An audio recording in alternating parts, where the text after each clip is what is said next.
Qarachi yondimi? Yonda o'rtoq qo'ling gulday sani. Nima sanayapsan? Puling kerak emas. Menga qara, mashina 200 dollarga ham rozi bo'lib turdi. Men 300 rozi bo'lgan, uydagilar ishlaysan.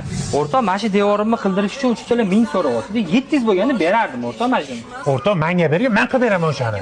Qilib berasanmi? Ha? Bo'ldi, o'rtoq, yur masalaga olib beraman. Menga qara, tortma turgan pulimni olib chiqib ber, Shokirga bersin kerak. Yo'q, pul bermayman. O'zi ishlab turgan to'kimizni o'zi pulga qildirdingiz. Nima kerak bor shuncha xarajatni shu o'rtog'ingizga qildirib? Voy, o'rtog'im boshiga ish tushib qolgan.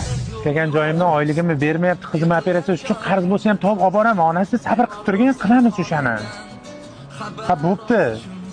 Shokir, Ya, o'rtoq, yaxshimisan? Qizimsan? Nima bo'pti? Yo'q, eshitmay. Men pul bersam shundoq ham beraman. Lekin meni oldimda o'zini qarzdor deb his qilmasin deyapman. Bor tez-tez olib chiq pulni. Shokir, Ha, o'rtoq. qanchamayapsan? Tinmaysan, bu ish qo'lingdan keladi, bor. Ishxonamizdan bolalar kalik pul yig'ib turib, ehson qilyapti. Tushunsanmi? Sandan